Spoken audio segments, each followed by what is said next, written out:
Hi, I'm Pete Duffield. I'm a Community Engagement Officer and I work for the Stronger Communities team. I'm here today at Southampton Water. On my left there's the cruise liners and over my right shoulder is the Sea Movement Centre for the military. I was born in Hull, East Yorkshire, and it was the call of the sea and the military that brought me to Southampton in 1974. That's 47 years ago. My father sailed out of the port of Southampton as a merchant seaman, and I myself have sailed out of here many times through both work and leisure activities. I married a Southampton girl who also has family related to the maritime. Her great-grandfather served his apprenticeship on the Cutty Sark, and he ended his career as the Commodore of the fleet of the Royal Mail Steam Packet Company. He himself settled in Southampton as well. The Port of Southampton has an amazing military maritime heritage. Having previously been used as a port of embarkation for troops going to India and the Boer War, it was inevitable, I would suggest, that it was going to be used as a focus of activity for the embarkation of troops in the Great War, the World War I. The impact of the residents at that time was almost immediate, as barricades were erected, forming barriers alongside the docks.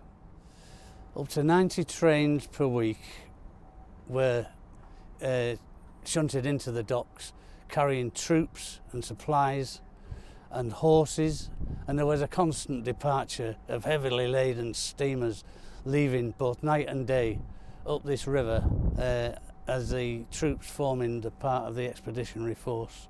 Large rest camps were formed at Millbrook and Blymont and the Common being used again as King Henry V did, gathering his archers there some 500 years previous.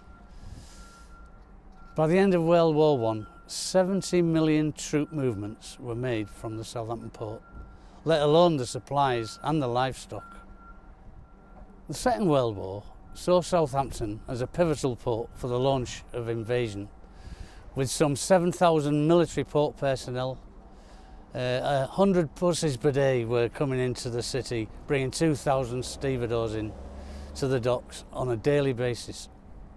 1982 saw stuffed ships taken up from trade, including the cruise liners, being modified and being embarked with troops and their equipment to form part of the South Atlantic Task Force.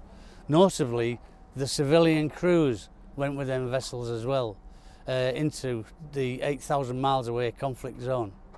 The port continues to support military operations globally.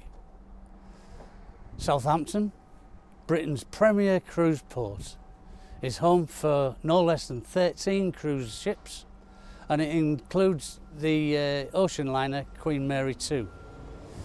It was here 76 years ago that the original Queen Mary liner landed, disembarked 3,000 personnel who were repatriated from prisoners of war camps in the Far East. The confluence between the River Test and the River Itchen has been and remains a tremendous influence on the country and the world. The city has enticed many people like myself from around the country and around the world to stay here and call Southampton their home, bringing with them their own cultures and influences to explore and celebrate. My children and grandchildren, born and bred Sutonians, and I would like the City of Culture to open up doors of education, adventure and avenues of success for them.